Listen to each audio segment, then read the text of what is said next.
Yun no, morning good. It's coding day. Coding day tayo ngayon. Gagawa na naman tayo ng mga jeep natin. Yan nga si bro, ayan no, si bro. Kakabit ng ano niya, kortina. Bagong bili raw yung kortina niya, kaya ikakabit niya. At yan naman si Dodi, yung pogi namin na driver. Pinata pa yan ha. Yan si Luloy. Yan si paring Jerry oh, mekaniko namin. At yan nga, ginagawa na ni paring Jerry yung power steering ng 510.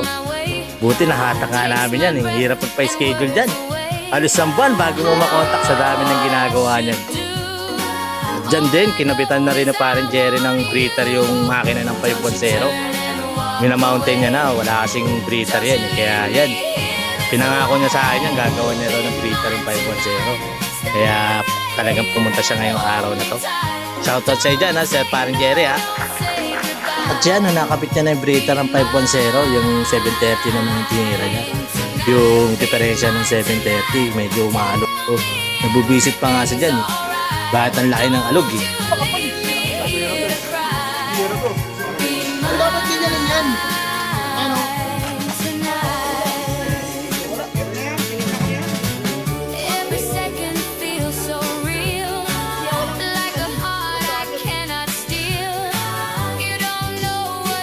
Sobrang alog na, kaya didiskartehan na daw niya kung paano mawala yung alog. Yun nga, nadidinis na rin ni Lolo yung mga pinagbaklasan ng diferensya ng 730. Tapos yan no, si bro, kinakabit niya na yung kortina niya. Bago daw yan, bagong bili niya. Di raw nababasa yan. Ano yan eh, payong. Ha? Payong to eh.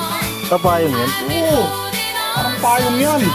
Ito maganda klase pala yan. Oo, ano to eh. Alpitation to eh. Oo. Kaya na nga, inabot na kami ng gabi dyan. At patigas to yung manibela, sabi ni Dodi.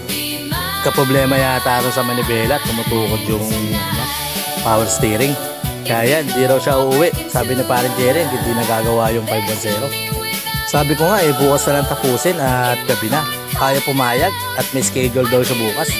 Hindi na raw niya mahaharap yung bukas, kaya pipilitin daw niya matapos kahit abutin pa raw siya na madaling araw dyan. Kaya shoutout sa iyo dyan ha, sa paring Jerry.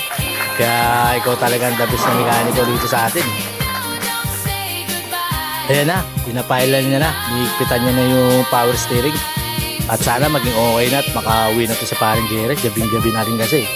Ay, salamat. Sana matapos na nga niya. At baka bukas naman, makabiyahe na. Yun, natapos na nga niya yung 510 sa 730. Sabi ko, tumagay muna bago umuwi. Yan ha, salamat sa iyo, Sir Paring Jerry ha. Yung mga papagawa dyan, lalagay ko yung number niya. Bye!